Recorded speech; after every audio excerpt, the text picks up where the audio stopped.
नमो लोये सौहरिहन्ताणम् नमो लोये सौहृदानम् नमो लोये सौभागिर्यानम् नमो लोये सौज्यायानम् नमो लोये सौत्रिकावती सावनम् ओंकारमिन्दु संयुक्त नित्यम् जायन्ति योगिनः कामदम् औषधम् च ओंकाराय नमो नमः मङ्गलम् भगवान् मङ्गलम् गौतमो मङ्गलम् कुन्कुण्डार्यो विजेन्द्रमोसुमङ्गलम् नमः समरिसाराय स्वानुभूत्या चकास्ते स्वभावाय भवाय सर्वाः कृपावलियुतनिदाता।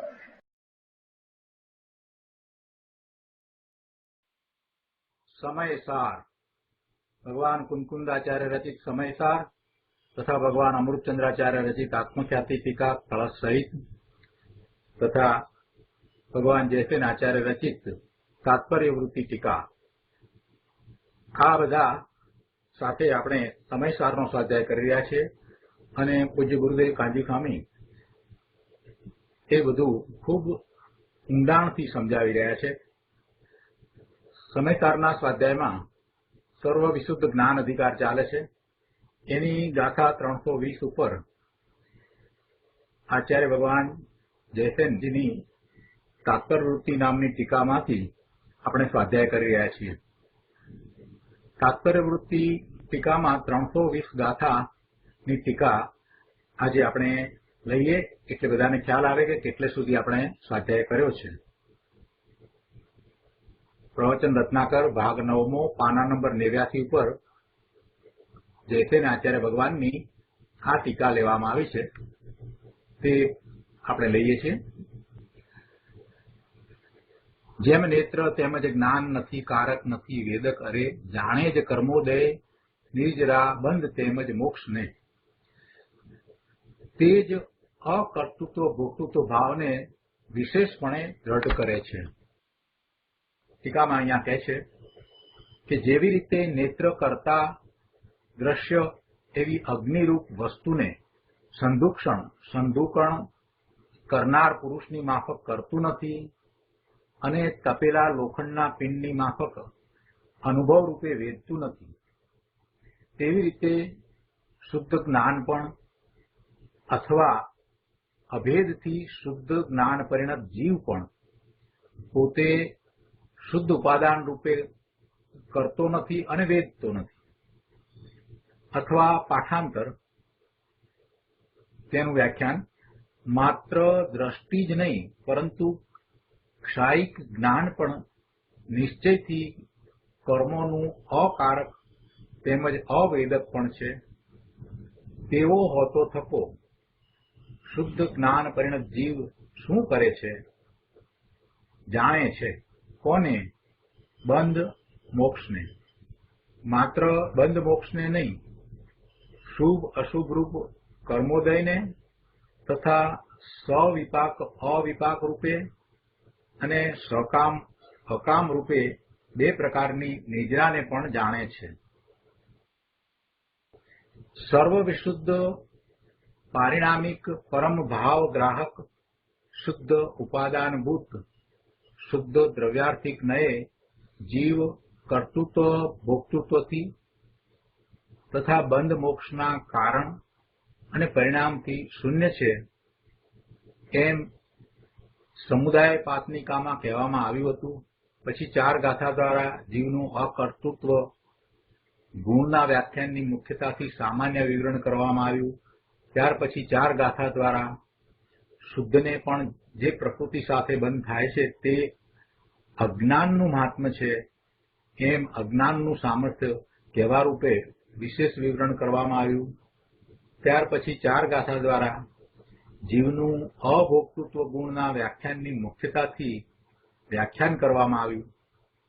ત્યાર પછી 2 ગાથા કહેવામાં આવી જેના દ્વારા પૂર્વે 12 ગાથામાં શુદ્ધ નિશ્ચયથી કર્તૃત્વ ભોક્તૃત્વના અભાવરૂપ તથા બંધ મોક્ષના કારણ અને પરિણામના અભાવરૂપ જે વ્યાખ્યાન કરવામાં આવ્યું તેનો જ ઉપસંહાર કહેવામાં આવ્યો। આ રીતે સમયસારની શુદ્ધ આત્મ અનુભૂતિ લક્ષણ તાત્પર્ય વૃત્તિ નામની ટીકામાં મોક્ષ અધિકાર સંબંધી તુલિકા સમાપ્ત થઈ। અથવા બીજી રીતે વ્યાખ્યાન કરતા અહીં મોક્ષ અધિકાર સમાપ્ત થયો. વળી વિશેષ કહેવામાં આવે છે ઔપસમિક આદિ 5 ભાવોમાં કયા ભાવથી મોક્ષ થાય છે તે વિચારવામાં આવે છે. ત્યાં ઔપસમિક, ક્ષાયોપસમિક, ક્ષાયિક અને ઔદિક એ 4 ભાવો પર્યાયરૂપ છે અને શુદ્ધ પારિણામિક ભાવ દ્રવ્યરૂપ છે. એ પરસ્પર સાપેક્ષ એવું દ્રવ્ય પર્યાય દ્વય, દ્રવ્ય અને પર્યાયનું જોડકું તે આત્મા પદાર્થ છે.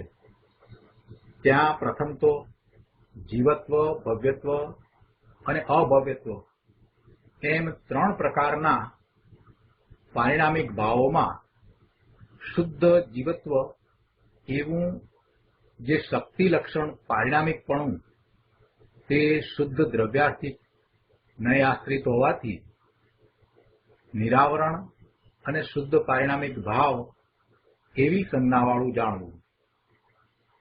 તે તો બંધ મોક્ષ પર્યાય પરિણતિ રહિત છે. પરંતુ જે 10 પ્રાણરૂપ જીવત્વ અને ભવ્યત્વ, અભવ્યત્વ દ્વય તે પર્યાર્થિક નયાશ્રિત હોવાથી અશુદ્ધ પારિણામિક ભાવ સંજ્ઞાવાળા છે. પ્રશ્ન એ થાય છે કે અશુદ્ધ કેમ? તો એનું સમાધાન છે, ઉત્તર છે કે સંસારીઓને શુદ્ધ નહીંથી અને સિદ્ધોને તો સર્વથા જ 10 પ્રાણરૂપ જીવત્વનો અને ભવ્યત્વ, અભવ્યત્વ દ્વયનો અભાવ હોવાથી એ અશુદ્ધ છે. આગળ તે 3માં ભવ્યત્વ લક્ષણ પારિણામિકને તો યથાસંભવ સમ્યક્ત્વ આદિ જીવ ગુણોનું ઘાતક, દેશઘાતી અને સર્વઘાતી એવા નામવાળું મોહ આદિ કર્મ સામાન્ય પર્યાર્થિક નયે ઢાંકે છે એમ જાણવું. ત્યાં જ્યારે કાળ આદિ લબ્ધિના વશે ભવ્યત્વ શક્તિની વ્યક્તિ થાય છે ત્યારે આ જીવ સહજ શુદ્ધ પારિણામિક ભાવ લક્ષણ નિજ પરમાત્મ દ્રવ્યના સમ્યક શ્રદ્ધાન, સમ્યક જ્ઞાન, સમ્યક ચારિત્ર એટલે અનુચરણ રૂપ પર્યાયે પરિણમે છે.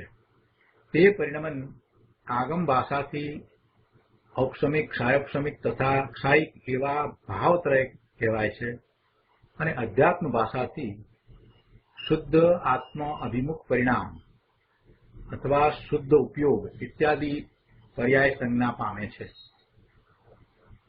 તે પર્યાય શુદ્ધ પારિણામિક ભાવ લક્ષણ શુદ્ધ આત્મદ્રવ્યથી કથનચિત ભિન્ન છે.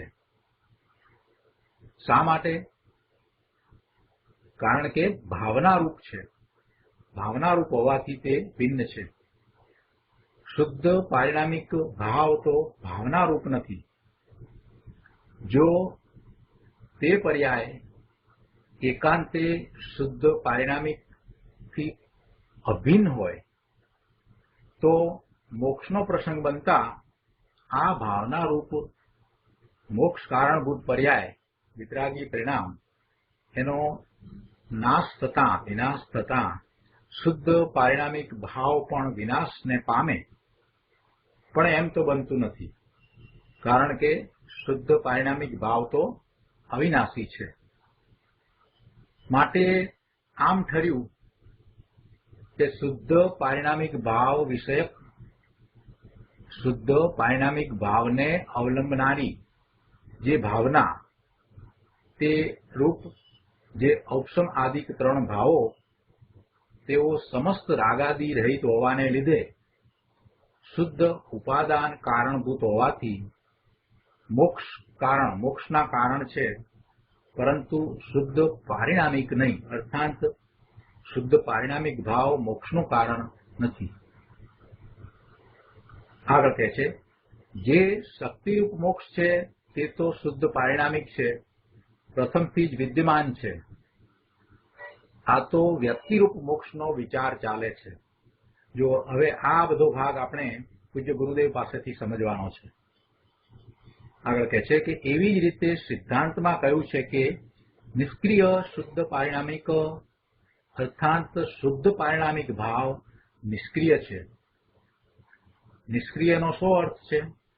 શુદ્ધ પારિણામિક ભાવ બંધના કારણભૂત જે ક્રિયા રાગાદી પરિણતિ તે રૂપ નથી અને મોક્ષના કારણભૂત જે ક્રિયા શુદ્ધ ભાવના પરિણતિ તે રૂપ પણ નથી. માટે એમ જાણવામાં આવે છે કે શુદ્ધ પારિણામિક ભાવ ધ્યેય રૂપ છે. શુદ્ધ પારિણામિક ભાવ ધ્યેય રૂપ છે, ધ્યાન રૂપ નથી. શા માટે? કારણ કે ધ્યાન વિનશ્વર છે અને શુદ્ધ પારિણામિક ભાવ તો અવિનાશી છે. શ્રી યોગીન્દ્ર દેવે પણ કહ્યું છે કે અણવી ઉપજઈ અણવી મળઈ બંધુ અણવ મોખું કરે જીવું પરમથે જોઈ આ જીણવર એવું ભણે. અર્થાત હે યોગી, પરમાર્થે જીવ ઉપજતો પણ નથી, મળતો પણ નથી અને બંધ મોક્ષ કરતો નથી એમ શ્રી જીનવર કહે છે. વળી તે સ્પષ્ટ કરવામાં આવે છે વિવક્ષિત એક દેશ શુદ્ધને આશ્રિત આ ભાવના અર્થાત કહેવા ધારેલી આંશિક શુદ્ધિરૂપ આ પરિણતિ નિર્વિકાર સ્વસંવેદન લક્ષણ ક્ષાયોક્ષમિક જ્ઞાનરૂપ હોવાથી જો કે એક દેશ વ્યક્તિરૂપ છે તો પણ ધ્યાતા પુરુષ એમ ભાવે છે કે જે સકલ નિરાવરણ અખંડ એક પ્રત્યક્ષ પ્રતિભાસમય અવિનશ્વર શુદ્ધ પારિણામિક પરમ ભાવ લક્ષણ નિજ પરમાત્મ દ્રવ્ય તે જ હું છું. પરંતુ એમ ભાવતો નથી કે ખંડ જ્ઞાન રૂપ હું છું. આમ ભાવાર્થ છે.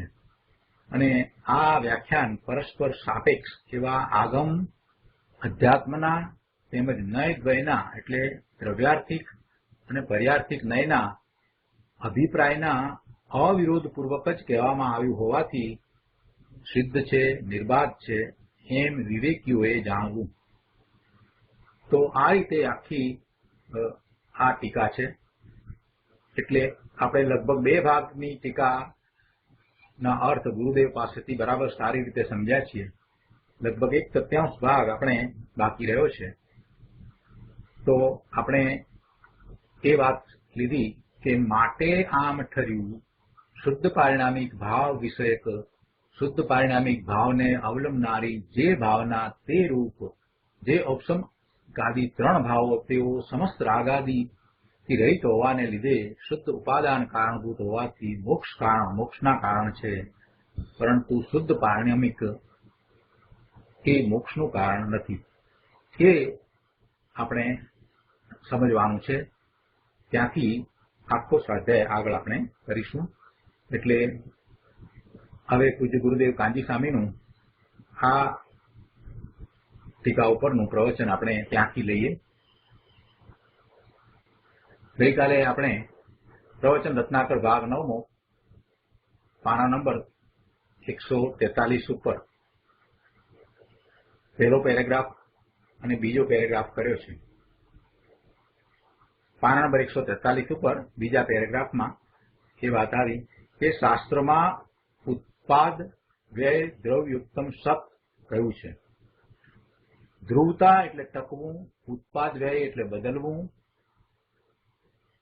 ટકીને બદલે અને બદલવા છતાં ટકી રહે એવું આશ્ચર્યકારી વસ્તુનું સત સ્વરૂપ છે. ટકીને રહે છે અને ટકીને બદલે અને બદલવા છતાં ટકીને રહે એવું આશ્ચર્યકારી વસ્તુનું સત સ્વરૂપ છે. દ્રવ્ય અવિનાશી, પર્યાય વિનાશી એમ દ્રવ્ય પર્યાય બંને સર્વથા એક નથી. એ કથનચિત એક છે પણ સર્વથા એક નથી. ત્રિકાળી શુદ્ધ દ્રવ્યના લક્ષ્ય શુદ્ધ જ્ઞાન રમણતા રૂપ જે એની નિર્મળ દશા પ્રગતિ છે તે મોક્ષ દશાનું કારણ ખરું, પણ તે દશા પોતે તો મોક્ષ દશા થતાં વ્યય પામી જશે.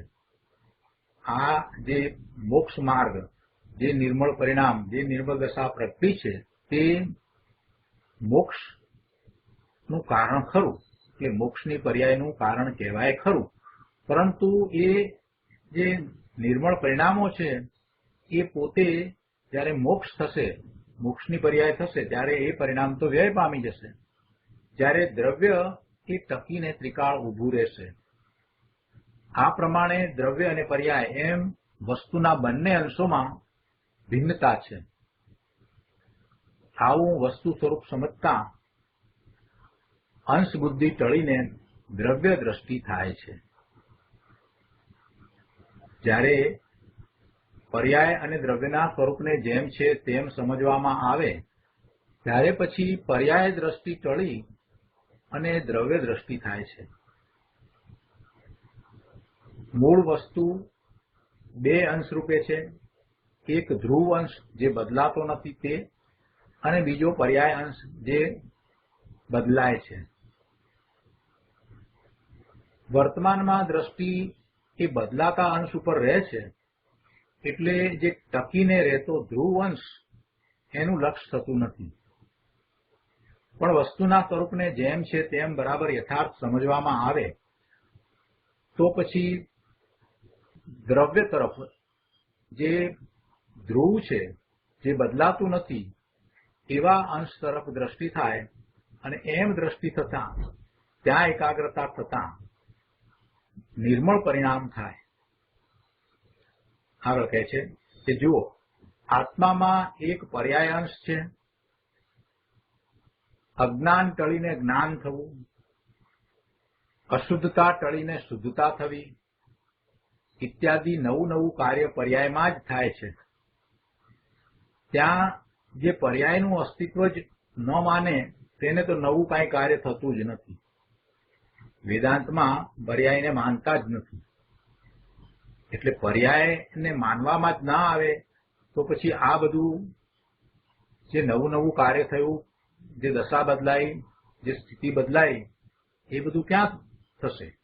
કેમ કે દ્રવ્યનો જે ન બદલાતો ધ્રુવ રહેતો અંશ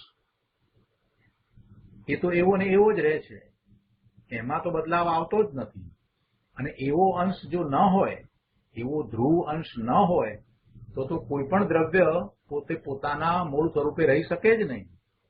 તો દ્રવ્યનો નાશ થાય. એટલે ધ્રુવપણું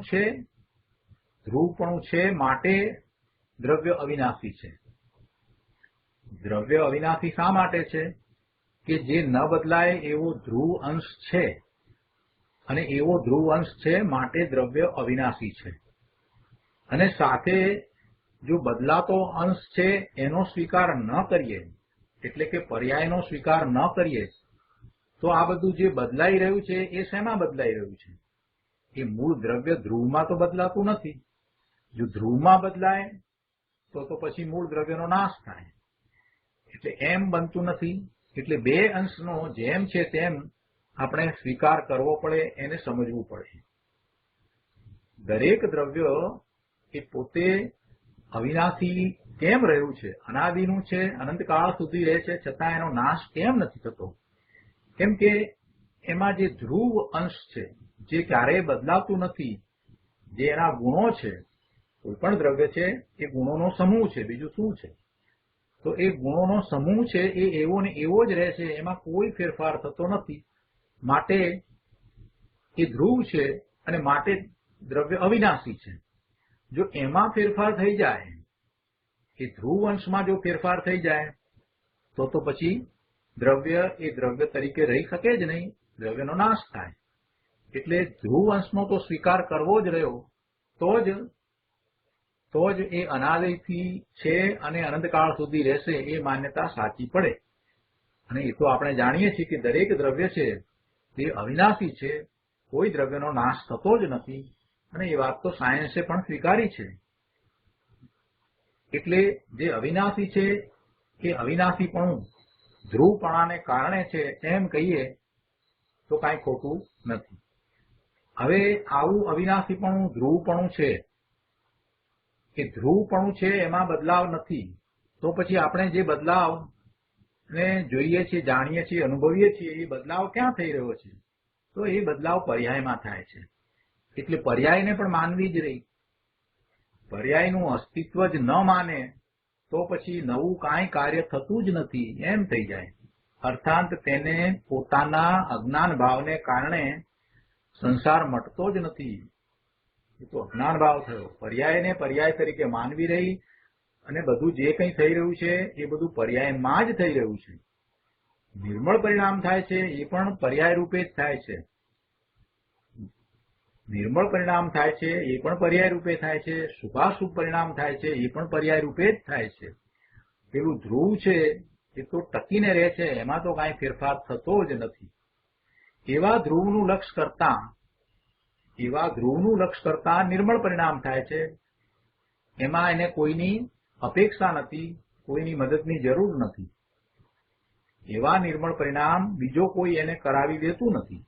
જીવ પોતે ધ્રુવનું લક્ષ કરે છે તો જે પરિણામ થાય છે તે વિતરાગી પરિણામ થાય છે, નિર્મળ પરિણામ થાય છે. એટલે એ વખતે એ પોતે પોતાના સ્વભાવને અનુભવે છે. અનંત ગુણોનો પિંડ છે અને એ અનંત ગુણોનો પિંડ જે દ્રવ્ય એ પારિણામિક ભાવ લક્ષણ છે. તો એનું જેવો ભાવ છે એવો જ અનુભવ જીવને એનું લક્ષ કરતા થાય છે. શુદ્ધ ત્રિકાળી દ્રવ્ય એમાં ધ્રુવ અંશ જે બદલાતું નથી એનું લક્ષ કરતા એને એનો અનુભવ થાય છે. અનંત ગુણ છે અને અનંત ગુણ એ જ રીતે પરિણમી રહ્યા છે, એક રૂપે પરિણમી રહ્યા છે. એટલે એને આનંદનું વેદન થાય છે.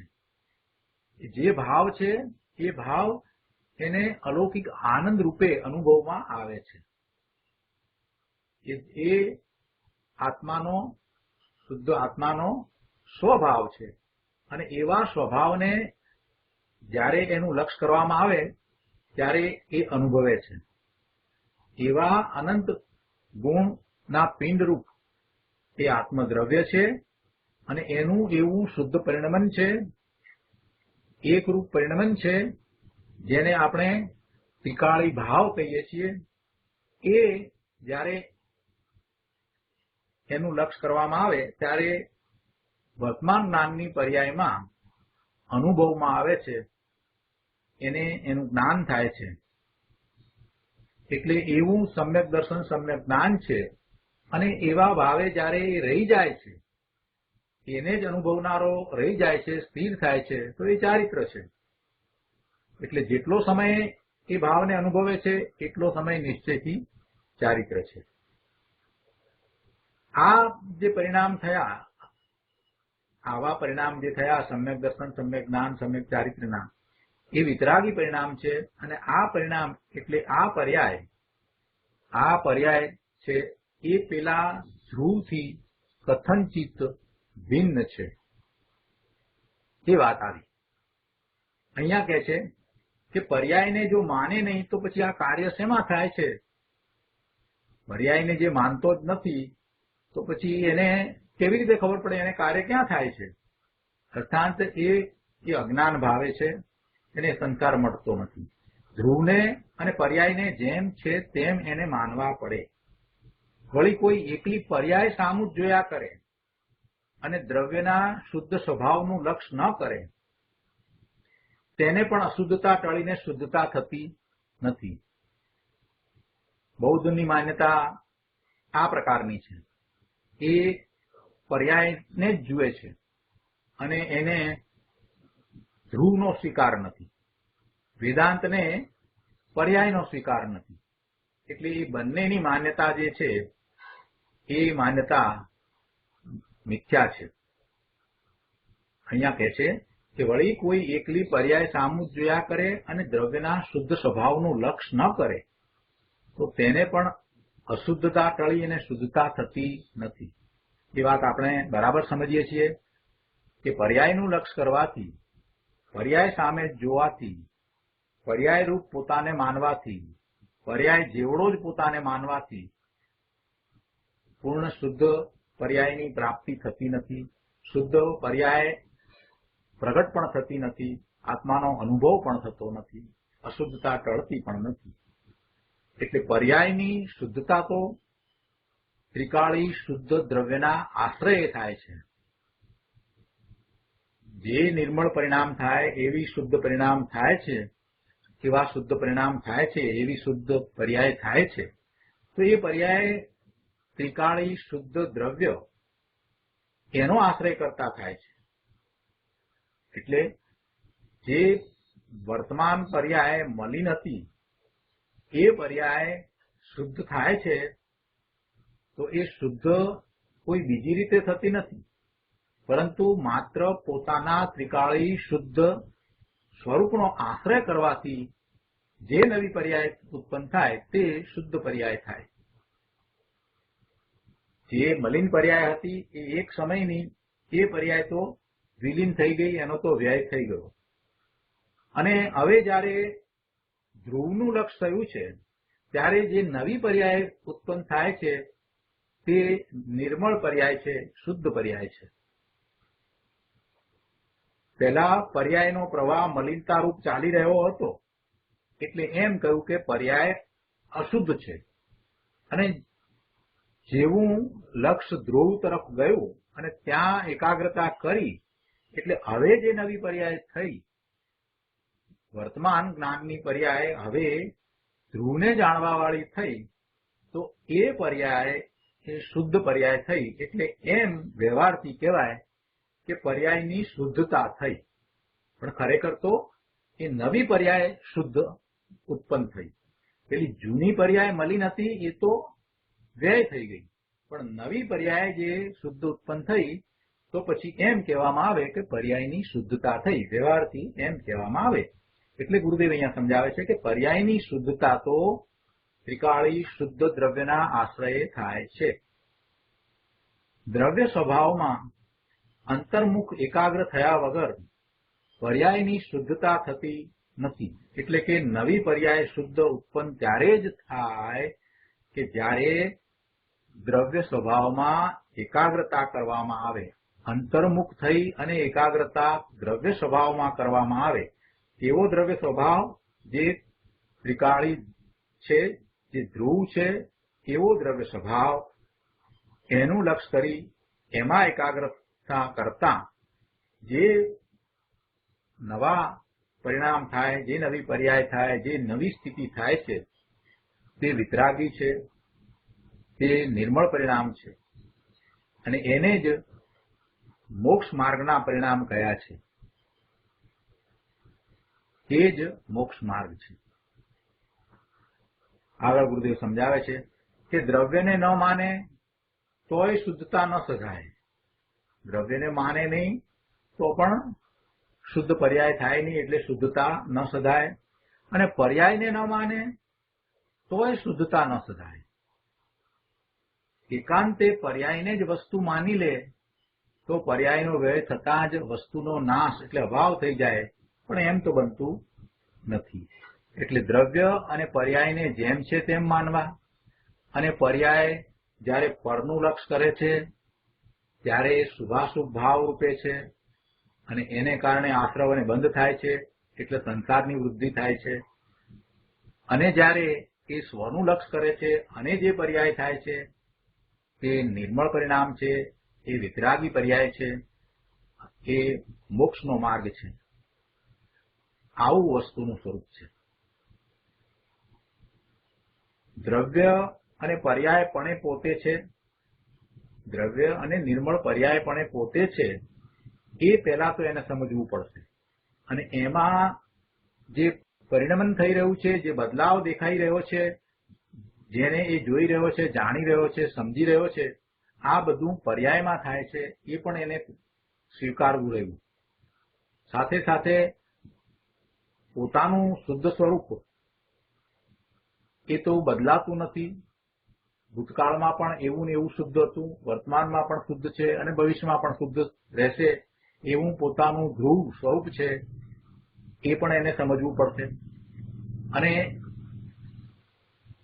જો એ પરનું લક્ષ્ય ન કરે અને પોતે જેવો છે તેવો પોતાને જાણવામાં જો રોકાઈ રહે તો એને નિર્મળ પરિણામ થાય. અને આવા નિર્મળ પરિણામ કરવામાં એને બીજા કોઈની જરૂર નથી, બીજાની મદદની જરૂર નથી, બીજાની અપેક્ષા નથી. એ પોતે એ કરવા ધારે તો કરી શકે એવો સક્ષમ છે. આટલો જેને નિર્ધાર થાય એ સાચો પુરુષાર્થ કરી શકે. અહીંયા કહે છે ગુરુદેવ 144માં પાના ઉપર કે વળી પર્યાય ન માનતા વસ્તુને એકાંતે નિત્ય કુટસ્થ માને તો પર્યાય રૂપ પલટના વિના નવું કાર્ય બની શકે જ નહીં, અને તો તેના સંસારનો અભાવ ન થાય. એટલે એકલા કુટસ્થ ધ્રુવ ને માને અને પર્યાયને ન માને વેદાંત જેવી દ્રષ્ટિ તો પણ એનો સંસાર મટે નહીં. એટલે આ પ્રમાણે વસ્તુમાં દ્રવ્ય પર્યાય એમ બંને અંશો એકી સાથે રહેલા છે અને તે બંનેમાં કથનચિત ભિન્નપણું છે એવો સ્યાદવાદ મત છે. આ રીતે અનેકાંત છે. બંને અંશ છે દ્રવ્ય અને પર્યાય, અને એ બંને અંશો એક સાથે રહ્યા છે અને બંનેમાં કથનચિત કોઈ અપેક્ષાએ ભિન્નપણું પણ છે. આગળ ત્રીજા પેરેગ્રાફમાં કહે છે કે હવે કહે છે કે માટે આમ ઠર્યું. શું ઠર્યું? કે શુદ્ધ પારિણામિક ભાવ વિષયક, શુદ્ધ પારિણામિક ભાવને અવલંબનારી જે ભાવના તે રૂપ જે ઔપસમિક આદિ ત્રણ ભાવો તેઓ સમસ્ત રાગાદિથી રહિત હોવાને લીધે શુદ્ધ ઉપાદાન કારણભૂત હોવાથી મોક્ષના કારણ છે. પરંતુ શુદ્ધ પારિણામિક અર્થાંત શુદ્ધ પારિણામિક ભાવ એ મોક્ષનું કારણ નથી. શુદ્ધ પારિણામિક ભાવ એ મોક્ષનું કારણ નથી, પણ શુદ્ધ પારિણામિક ભાવનું લક્ષ્ય કરતા જે ઔપસમિક, ક્ષયોપસમિક કે ક્ષાયિક એવા ત્રણ ભાવો જે વિતરાગી પરિણામ છે એ મોક્ષનું કારણ છે. આ ટીકાની વાત છે એને ગુરુદેવ સમજાવે છે. કહે છે કે વસ્તુ ભગવાન આત્મા નિત્ય આનંદ સચ્ચિદાનંદ પ્રભુ સદા એક જ્ઞાયક ભાવપણે છે. ભગવાન આત્મા માત્ર જ્ઞાયક ભાવપણે છે. તેને શુદ્ધ પારિણામિક ભાવ કહે છે. તે પારિણામિક ભાવ અહીં કહે છે કે મોક્ષનું કારણ નથી. પારિણામિક ભાવ ભગવાન આત્મા ત્રિકાળ શુદ્ધ જ્ઞાયક ભાવપણે છે, તે મોક્ષનું કારણ નથી એમ કહ્યું. આ સૂક્ષ્મ વાત છે પ્રભુ. તેને મોક્ષનું કારણ કહેવું એ વ્યવહારનય છે. નિશ્ચયથી એ મોક્ષનું કારણ નથી, પણ વ્યવહારથી એને મોક્ષનું કારણ કહેવાય છે. બાકી મોક્ષની પર્યાય જે પ્રગટે છે તેનું શુદ્ધ દ્રવ્ય વાસ્તવમાં કારણ નથી. વ્યવહારથી એને કારણ કહેવામાં આવે, પણ શુદ્ધ દ્રવ્ય ખરેખર નિશ્ચયથી એટલે વાસ્તવમાં એ મોક્ષની પર્યાયનું કારણ નથી. મોક્ષની પર્યાય જે પ્રગટે એનું કારણ આ ત્રિકાળી શુદ્ધ દ્રવ્ય નિશ્ચયથી નથી, વાસ્તવમાં નથી. વ્યવહારથી ભલે આપણે એમ કહીએ કે એ મોક્ષનું કારણ છે. જેમ દ્રવ્ય ત્રિકાળી સત છે તેમ પર્યાય પણ સહજ સત છે. દ્રવ્ય ત્રણેય કાળે રહેતું સત છે, હોવાપણું એનું અસ્તિત્વ છે, ત્રિકાળ અસ્તિત્વ છે, એ સત છે. તેમ પર્યાય પણ સહજ સત છે, એક સમયનું સત છે અને સહજ સત છે. પર્યાય પણ છે. આવું વસ્તુનું સ્વરૂપ છે. રાગ પરિણામ હો કે વિતરાગ પરિણામ હોય, રાગના પરિણામ હોય કે વિતરાગી પરિણામ હોય, પરના લક્ષ્ય થતા જે પરિણામ તે રાગના પરિણામ કે દ્વેષના પરિણામ છે, અને સ્વનું લક્ષ્ય કરતા થતા જે પરિણામ તે વિતરાગી પરિણામ છે. એ ગમે તે પરિણામ હો તે પરિણામ તે કાળે સહજ સત છે. જ્યારે તે પરિણામ થયા તે કાળે તે સહજ સત છે. એનું હોવાપણું છે. હવે જ્યાં આમ છે ત્યાં વ્યવહારથી રાગથી નિશ્ચય થાય એ વાત તો રહેતી જ નથી. અહીંયા તો વિતરાગી પરિણામ હોય કે રાગના પરિણામ હોય એ પર્યાય છે, અને પર્યાય છે તે એક સમયનું સહજ સત છે. તે કાળે તે છે એટલે તે કાળે તેનું અસ્તિત્વ છે, એટલે તેને તે કાળે સહજ સત છે એમ ગુરુદેવે સમજાવ્યું છે. અને પછી એમાં આપણે એમ માનીએ કે વ્યવહારથી અને રાગથી નિશ્ચય થાય, આ વાત તો ક્યાંય દૂર રહી ગઈ. એ તો વાત રહેતી જ નથી. શુભ ભાવથી વિતરાગી પરિણામ થાય એ વાત તો પછી ક્યાંય રહેતી જ નથી. અહીંયા કહે છે આગળ કે વ્યવહાર રત્નત્રય કરતા કરતા મોક્ષ થશે એવી વાતો અત્યારે ચાલે છે. લોકો એમ માને છે શુભ ભાવ દ્વારા મોક્ષની પ્રાપ્તિ થાય, શુભ ભાવની પર્યાય દ્વારા આ વિતરાગી પરિણામ થાય. આ વાત ક્યાં રહી? એ તો શક્ય જ નથી. બંને પરિણામ છે. એક પરિણામ દ્વારા બીજા પરિણામ ક્યાંથી થાય? અહીંયા તો એટલે સુધી વાત કરી દીધી કે ત્રિકાળી દ્રવ્ય એ પણ મોક્ષની પર્યાયનું કારણ નથી. તો પછી આ શુભ ભાવ છે એ મોક્ષની પર્યાયનું કારણ કેવી રીતે થાય? કોઈ વાત જ એવી શક્ય નથી. એ બની શકે જ નહીં. અત્યારે ભલે વર્તમાનમાં આવો ઉપદેશ આપવામાં આવતો હોય, પણ ત્યાં એ સમજ્યા વગરનો ઉપદેશ છે. તત્વને બરાબર સાચી રીતે સમજ્યા નથી એટલે એવો ઉપદેશ આપે છે કે ભાઈ શુભ ભાવ કર ને શુભ ભાવ કરતા કરતા અને શુદ્ધ ભાવ થઈ જાય. અરે ભાઈ એમ ન હોય. વિતરાગી પરિણામ જે થાય એ વિતરાગી પરિણામ તો ધ્રુવનું લક્ષ કરતા થાય છે, અને એવા પરિણામ સ્વતંત્ર રીતે થાય છે. એ નિરપેક્ષ છે. એને કોઈની અપેક્ષા નથી. એને કોઈની અપેક્ષા નથી. પોતાનું એ સહજ સ્વરૂપ છે. પોતે શુદ્ધ દ્રવ્ય ધ્રુવપણે અને નિર્મળ પર્યાયપણે છે એવું પોતાનું એટલે વસ્તુનું એવું સ્વરૂપ છે. એટલે એવા નિર્મળ પરિણામ થાય એમાં એને બીજા કોઈની અપેક્ષા નથી, બીજા કોઈની જરૂર નથી. અને એવા પરિણામ સ્વતંત્ર રીતે થાય છે. એટલે નિશ્ચયથી તો એમ કહી દીધું કે મોક્ષનું કારણ પૂર્ણ શુદ્ધ નિર્મળ પર્યાય મુક્તની પર્યાયનું કારણ ત્રિકાળી દ્રવ્ય પણ નથી. એટલે સુધી વાત કરી દીધું. તો પછી આ વ્યવહાર રત્નત્રય કરતા કરતા વ્યવહાર કરતા કરતા નિશ્ચયના પરિણામ થાય એ વાત ક્યાં રહી? એ તો વાત રહેતી જ નથી ભાઈ. આ શુભ ભાવ છે એ શુભ ભાવ આવે, દયાદાન વ્રત તપ ભક્તિનો ભાવ આવે, પણ એ શુભ ભાવ છે અને એ શુભ ભાવ દ્વારા કઈ મુક્તિની પ્રાપ્તિ થાય છે એમ નથી. સાધકને શુભ ભાવ આવે આવે આવે ને આવે. અપૂર્ણ દશા છે ત્યાં સુધી શુભ ભાવ આવવાના જ છે. પણ શુભ ભાવને શુભ ભાવ માનવા, શુદ્ધ ભાવ ન માનવા, અને શુદ્ધ ભાવનું કારણ પણ ન માનવું, શુદ્ધ ભાવ થવાનું કારણ પણ એને ન માનવું. શુદ્ધ ભાવનો પુરુષાર્થ જુદો કરવો જ પડશે. શુદ્ધ ભાવનો પુરુષાર્થ કર્યા વિના ચાલશે જ નહીં. શુદ્ધ ભાવનો પુરુષાર્થ કરતા કરતા શુભ ભાવ આવશે આવશે ને આવશે, અને પુણ્યનો બંધ પણ પડશે જ. આ બધું થવાનું જ છે.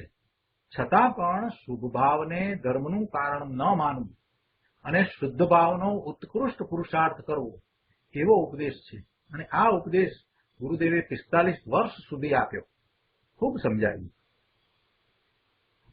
આગળ અહીંયા 145માં પાના ઉપર બીજા પેરેગ્રાફમાં કહે છે કે અંદર વસ્તુ જે ચિત્ત ઘન ધ્રુવ છે તે પરિણમન વિનાની સદા એક રૂપ છે. તેમાં પરિણમન જ નથી. એ ધ્રુવ છે, એમાં પરિણમન નથી. અને બદલતી ચીજ જે વિકારી કે નિર્વિકારી પર્યાય છે તે એક સમયનું સત છે. એક સમયનું સત છે. એનું હોવાપણું છે એટલે એ એક સમયનું સત છે. આ રાગાદી વિકારના જે પરિણામ થાય છે તે પણ જળ કર્મની અપેક્ષા વિના સ્વતંત્રપણે પ્રગટતા પોતાના સત્કારક રૂપ પરિણામ છે. જો રાગાદી પરિણામ થયા ત્યારે આપણે એમ કહીએ છીએ કે કર્મના ઉદય આવ્યા છે એનું લક્ષ કરતા એવા પરિણામ થયા, પણ એ તો વ્યવહારનયનું કથન છે. એ તો વ્યવહારથી એમ કહ્યું. નિશ્ચયથી તો ખરેખર શું છે? એવા જે વિકારના પરિણામ થયા છે એ પણ સ્વતંત્ર રીતે જ થયા છે. અને એવા પરિણામ થયા છે ત્યારે નિમિત્ત તરીકે એ કર્મના ઉદય છે. કર્મનો ઉદય એમાં એ વખતે રહ્યો છે કે કોઈ વસ્તુ સામે પદાર્થ જે છે એ નિમિત્ત તરીકે છે. આ રાગાદિના પરિણામ જે થયા એ જડ કર્મની અપેક્ષા વિના સ્વતંત્રપણે થાય છે. નિશ્ચયથી તો એમ જ છે, કેમ કે એ પરિણામ પણ પોતે પોતાના સટકારક રૂપ પરિણામ છે અને એ વખતે સામે એવું જ નિમિત્ત હોય છે.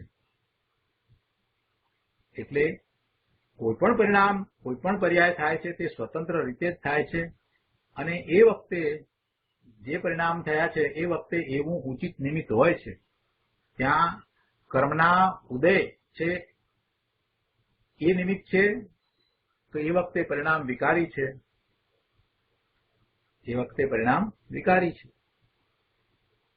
પણ પરિણામ જે થયા એ તો પોતે પોતાના સત્કારક રૂપે થયા છે, સ્વતંત્રપણે થયા છે. ગુરુદેવ આગળ સમજાવે છે કે ત્યારે કેટલાક કહે છે કે કર્મથી શું વિકાર ન થાય? આ જડ કર્મ છે એનાથી આ વિકાર નથી થતો. કર્મથી વિકાર ન થાય તો પછી એ વિકાર એ જીવનો સ્વભાવ થઈ જશે. ઘણાને એમ લાગે છે કે આ કર્મને કારણે આ બધા પરિણામ થાય છે, શુભાશુભ ભાવ થાય છે. એમ જો ન માનીએ તો પછી એ શુભાશુભ ભાવ કે વિકારી પરિણામ જે છે એ જીવનો સ્વભાવ થઈ જશે. ભાઈ એમ નથી. જીવનો સ્વભાવ એ નથી થતો. એ તો એવી યોગ્યતા છે, એ તત્કાલીન યોગ્યતા છે એટલે એવા પરિણામ થાય છે. એ કઈ તેથી જીવનો સ્વભાવ નથી થતો. જીવનો સ્વભાવ ક્યાંથી થાય? અરે ભાઈ, કર્મ તો બિચારા જળ અજીવ છે, એ પરદ્રવ્ય છે. એ તો સ્વદ્રવ્યને અડતાય નથી. જ્યાં આમ છે ત્યાં પરદ્રવ્યથી એટલે કર્મથી સ્વદ્રવ્યની વિકારી પર્યાય કેવી રીતે થાય? એટલે કે ન થાય. કર્મથી વિકાર થયો એમ કહેવું એ તો નિમિત્તનું જ્ઞાન કરાવવા કહેવામાં આવે છે. એ તો નિમિત્ત પ્રધાન કથન છે. એમાં તો એમ સમજાવવું છે કે જ્યારે એવા વિકારી પરિણામ થયા એ વખતે કર્મના ઉદય નિમિત્ત હતા એમ નિમિત્તનું જ્ઞાન કરાવવું છે. અને એવું નિમિત્તનું જ્ઞાન કરાવતું એ તો નિમિત્ત પ્રધાન કથન છે કે જેમાં એમ કહેવાય કે આ કર્મથી વિકાર થયો. પણ કઈ એ જળ કર્મ જીવને વિકાર કરે એમ નથી. એ તો વિકાર થાય છે એ જીવની તત્કાલીન યોગ્યતા છે. એ વખતે જીવની એવી યોગ્યતા છે એ વખતે કે સ્વનું લક્ષ છોડી અને પરનું લક્ષ કરે છે એ એનો પોતાનો દોષ છે. એ વખતે આવા વિકારી પરિણામ થાય છે તો એ ઉપાદાન કારણ તપાસીએ તો ઉપાદાન કારણ પણ અશુદ્ધ ઉપાદાન કહેવાય. એ વખતની યોગ્યતા છે. એ યોગ્યતાનો વિચાર કરીએ છીએ ત્યારે તે વખતે જીવ સ્વનું લક્ષ છોડીને પરના લક્ષ્ય થયો છે. તે વખતની તેવી યોગ્યતા છે અને એમાં ઉપાદાન કારણ છે. એ ઉપાદાન કારણને અશુદ્ધ ઉપાદાન કહેવાય. અને એ વખતે નિમિત્ત તરીકે કર્મના ઉદય હોય. પણ કઈ એક જડ કર્મ છે એ જીવને એવા વિકારી પરિણામ કરાવે છે એમ નથી. એ વાત અહીંયા ગુરુદેવે સ્પષ્ટ કરી છે. આ વાત તો ઘણી વાર પહેલા પણ આવી ગઈ છે અને પંચાસ્તિકાની 62મી ગાથાની વાત આના અનુસંધાનમાં ઘણી વાર ગુરુદેવે કરી છે. આગળ અહીંયા કહે છે કે મિથ્યાત્વાદી ભાવ જે થાય છે તેને જીવ સ્વતંત્રપણે પોતાની પર્યાયમાં ઉત્પન્ન કરે છે. આવા પરિણામ જે થાય છે એ જીવ પોતે પોતાની પર્યાયમાં સ્વતંત્ર રીતે કરે છે. ત્રિકાળી જીવ દ્રવ્ય એનું કારણ નથી. ત્રિકાળી દ્રવ્ય ધ્રુવ એ એનું કારણ નથી. તેમ પરદ્રવ્ય કર્મ પણ એનું કારણ નહીં. પોતાનું ધ્રુવ શુદ્ધ ત્રિકાળી દ્રવ્ય જીવ દ્રવ્ય એ પણ કારણ નથી અને આ પરદ્રવ્ય એટલે કર્મ કે કર્મના ઉદયો એ પણ એનું કારણ નહીં. એ મિથ્યાત્વ ભાવનો કરતા મિથ્યાત્વ પર્યાય છે. એ પર્યાય થઈ છે એ પર્યાય સ્વતંત્ર રીતે થઈ છે. એનો કરતા એ પર્યાય પોતે છે. એનું કાર્ય એટલે કર્મ પણ પર્યાય પોતે છે. એનું સાધન પણ પર્યાય પોતે છે, એનું સંપ્રદાન પણ પર્યાય પોતે છે, એનું ઉપાદાન અને અધિકરણ પણ પર્યાય પોતે છે. એટલે મિથ્યાત્વની પર્યાય તે કર્તા, મિથ્યાત્વની પર્યાય તે એનું કર્મ એટલે કાર્ય, મિથ્યાત્વની પર્યાય એ પોતે જ એનું સાધન છે, મિથ્યાત્વના પરિણામ એ પોતાને માટે કર્યા એટલે પોતે સંપ્રદાન, અને મિથ્યાત્વમાંથી મિથ્યાત્વ થયું તે અપાદાન, અને મિથ્યાત્વના આધારે મિથ્યાત્વ થયું તે અધિકરણ. આ પ્રમાણે મિથ્યાત્વની વિકારી પર્યાય કર્તા કર્મ આદિ પોતાના તટકારકથી સ્વતંત્રપણે ઉત્પન્ન થાય છે. એને નિમિત્તની કે કર્મના કારકોની કોઈ અપેક્ષા નથી. જુઓ, વિકારની પર્યાયને જીવ કરે એવો એનો સ્વભાવ નથી. આ વિકારની પર્યાય થઈ, મિથ્યાત્વના પરિણામ થયા, તો એ કઈ જીવનો સ્વભાવ નથી. જો સ્વભાવ હોય તો કાયમ થયા કરે, પણ એમ બનતું નથી. એટલે એનો સ્વભાવ નથી. સ્વભાવ હોય તો સિદ્ધને પણ થાય, પણ એ એનો સ્વભાવ નથી. કેમ કે જીવમાં એવી કોઈ શક્તિ નથી, એમાં જીવમાં એવો કોઈ ગુણ નથી કે જે વિકારને કરે. શું કહ્યું કે આત્મામાં જ્ઞાન, દર્શન, આનંદ, અસ્તિત્વ, વસ્તુત્વ, પ્રભુત્વ, પ્રમેયત્વ આદિ અનંત અનંત શક્તિઓ ભરી છે, અનંત ગુણ છે, પણ એમાં એવી કોઈ શક્તિ નથી કે જે વિકારને ઉત્પન્ન કરે. શક્તિઓ તો બધી નિર્મળ જ છે, કે નિર્મળ જ નિર્મળ છે. બધી શક્તિઓ, બધા ગુણો તો નિર્મળ જ છે. એટલે કોઈ એવો ગુણ નથી, કોઈ એવી શક્તિ નથી કે જે વિકારને ઉત્પન્ન કરે. તો પછી પર્યાયમાં વિકાર થાય છે એનું કારણ શું? તો પર્યાયમાં વિકાર તો થાય છે, તો એનું કારણ શું? બધાને આ જ પ્રશ્ન છે. એક તરફ એમ કહીએ કે જીવનો એ સ્વભાવ નથી, જીવ એનું કારણ નથી, એટલે શુદ્ધ જીવ, ત્રિકાળી શુદ્ધ ભગવાન આત્મા ધ્રુવ એ એનું કારણ નથી, બીજી અન્ય પર્યાય પણ એનું કારણ નથી, અને આ કર્મના ઉદય કે પરદ્રવ્ય એ પણ એનું કારણ નથી. છતાં આ પર્યાયમાં વિકાર તો થાય છે. તો એ પર્યાયમાં વિકાર થાય છે એનું કારણ શું? વિકાર કેમ થાય છે? પર્યાયમાં વિકાર શા માટે થાય છે? તો જીવમાં એવી શક્તિ નથી, અને તમે એમ કહો છો કે કર્મના ઉદય, જળ કર્મ છે એ પણ એને એવા વિકારી પરિણામ કરાવતા નથી. તો પછી આ જે વિકાર થયો, પર્યાય, વિકારી પર્યાય થઈ, એ થાય છે તો એનું કારણ શું? આ જ પ્રશ્ન છે, અને એને જ સમજવાનો છે. એનું સમાધાન 146માં પાના ઉપર અહીંયા આપ્યું છે. ગુરુદેવ કહે છે કે હા, પર્યાયમાં જે વિકાર થાય છે તે સ્વતંત્ર તે સમયના સટકારકના પરિણમનથી થાય છે. સ્વતંત્ર તે સમયના સટકારકના પરિણમનથી થાય છે. જીવ દ્રવ્ય એનું કારણ નહીં, અને નિમિત્ત કર્મ પણ એનું વાસ્તવિક કારણ નહીં. પંચાસ્તિકાય ગાથા 62માં આ વાત આવી છે, પણ લોકોને આ વાત બેસવી કઠણ પડે છે. આ વાતને બરાબર સમજવાની છે અને બેસાડવાની છે.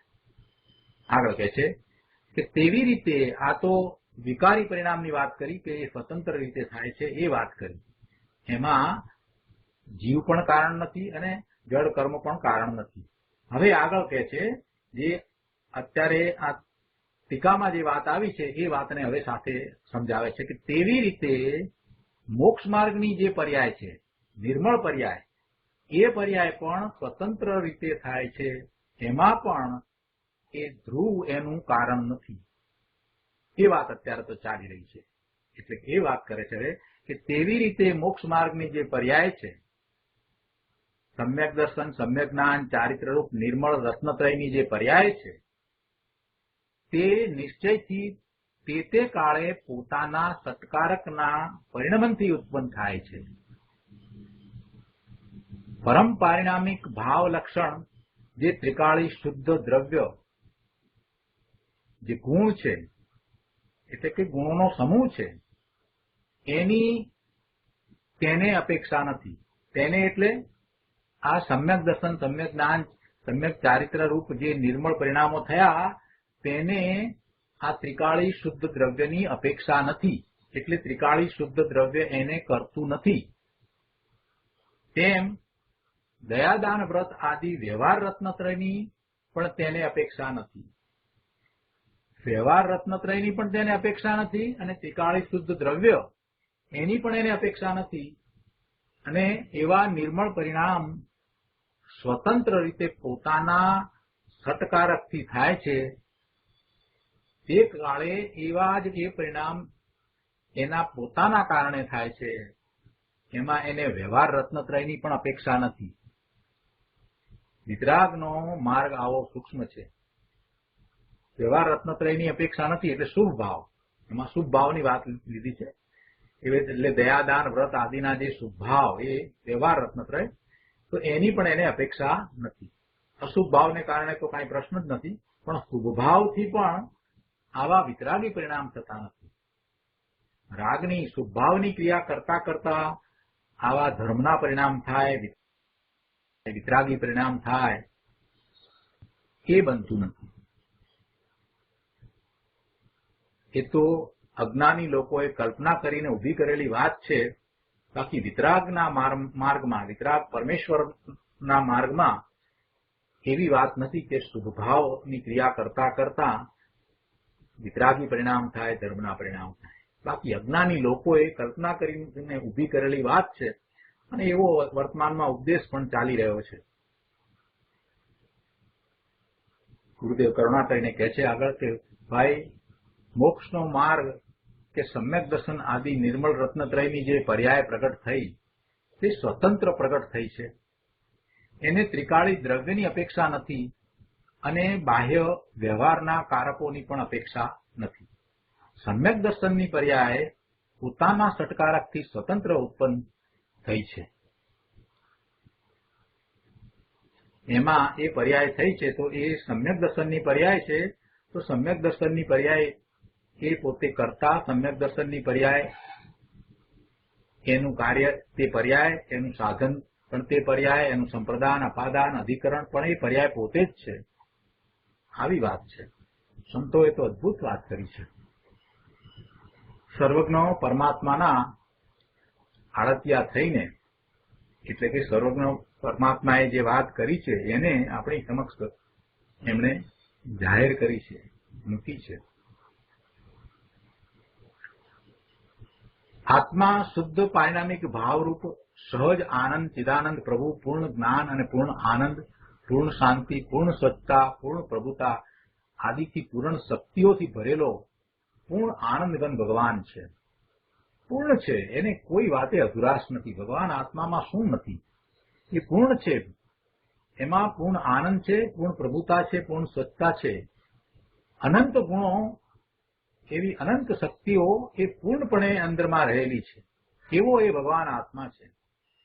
અને તેને અવલંબનારી, એટલે તેને વિષય કરનારી, એવા ભગવાન આત્માને અવલંબનારી એટલે એને વિષય કરનારી જે ભાવના, જે એકાગ્રતા રૂપ જે પર્યાય, જેને ઉપશમ આદિ ભાવત્રય કહીએ છીએ, તે અહીં કહે છે કે એ બધા સમસ્ત રાગ આદિથી રહિત છે. શું કહ્યું કે સમ્યક દર્શન, સમ્યક જ્ઞાન, સમ્યક ચારિત્ર ની નિર્મળ રત્નત્રય રૂપ જે ભાવના છે, જેને આગમ ભાષાએ ઉપશમ, ક્ષયોક્ષમ, ક્ષાયિક એમ ભાવત્રય પણ કહી અને અધ્યાત્મ ભાષાએ શુદ્ધ આત્મ અભિમુખ પરિણામ, શુદ્ધ ઉપયોગ ઇત્યાદિ પર્યાય સંજ્ઞાથી કહી, તે શુદ્ધ પારિણામિક ભાવને અવલંબનારી છે. એ દ્રવ્યને અવલંબનારી છે. અને બીજી વાત કે એ પર્યાય સમસ્ત રાગાદિથી રહિત છે. સમસ્ત રાગાદિથી રહિત છે. બહુ સરસ વાત કરી દીધી. બે વાત મૂકી કે આવા પરિણામો જે થાય છે એ શુદ્ધ પારિણામિક ભાવ લક્ષણ ભગવાન આત્મા એવા ત્રિકાળી શુદ્ધ દ્રવ્યને અવલંબનારા છે, એટલે કે એનું લક્ષ કરીને થતા પરિણામ છે. અને એવા પરિણામની અંદર કોઈ રાગાદી છે નહીં, કોઈ રાગાદી છે નહીં. આગળ કહે છે કે જો આ ટીકા કરનારા જે છે ને આચાર્ય દેવ છે, તેઓ નગ્ન દિગંબર સંત હતા. અંદર આત્માના પ્રચુર આનંદ રસના સ્વાદમાં રહેનારા તેઓ વનમાં રહેતા હતા. 900 વર્ષ પહેલા તેમણે આ ટીકા બનાવી છે. ટીકામાં તેઓ કહે છે કે ભગવાન આત્મા ત્રિકાળ ચિદાનંદ ઘન નિત્ય આનંદ પ્રભુ છે. એના આશ્રય, એના અવલંબે, એના લક્ષ્ય જે સમ્યક દર્શન, સમ્યક જ્ઞાન, સમ્યક ચારિત્રની નિર્મળ મોક્ષ માર્ગની પર્યાય પ્રગટે છે, તે ભાવનારૂપ પર્યાય સમસ્ત રાગાદિથી ભિન્ન છે. તે ભાવનારૂપ પર્યાય શું છે? તો કહે છે કે એ ઉપશમ આદિ ભાવ ત્રયરૂપ છે. ઉપશમ, ક્ષયોપશમ અને ક્ષાયિક એવા ભાવરૂપ છે. ક્ષાયિકમાં અહીં ચોથા, પાંચમા અને છઠ્ઠા ગુણસ્થાનના ક્ષાયિક ભાવની વાત છે. અહીં ભગવાન કેવળીના ક્ષાયિક ભાવની વાત નથી. અહીંયા આ 3 ભાવ કયા ને, ઉપશમ, ક્ષયોપશમ અને ક્ષાયિક ભાવ, એવા ભાવ ત્રયરૂપ આ જે પરિણામ કયા, એ પરિણામ રાગાદિથી રહિત છે. એમ જયારે કહ્યું છે ત્યારે એક સ્પષ્ટતા કરી છે કે અહીંયા જે ક્ષાયિક ભાવ કયો છે, તો એ ક્ષાયિકમાં અહીંયા ચોથા, પાંચમા અને છઠ્ઠા ગુણસ્થાનના ક્ષાયિક ભાવની વાત છે. કયા ક્ષાયિક ભાવની વાત છે? અહીંયા ચોથા, પાંચમા અને છઠ્ઠા ગુણસ્થાનના ક્ષાયિક ભાવની વાત છે. અહીં ભગવાન કેવળીના ક્ષાયિક ભાવની વાત નથી. ચોથે ગુણસ્થાને પણ ક્ષાયિક સંકિત પ્રગટ થાય છે, એની અહીંયા વાત છે. તો હવે આપણે ક્ષાયિક ભાવ સંબંધી પણ આગળ થોડી વધારે વાત લઈશું. આજનો સ્વાધ્યાય અહીંયા સુધી રાખીએ છીએ. હવે સુખધામ બોલીએ.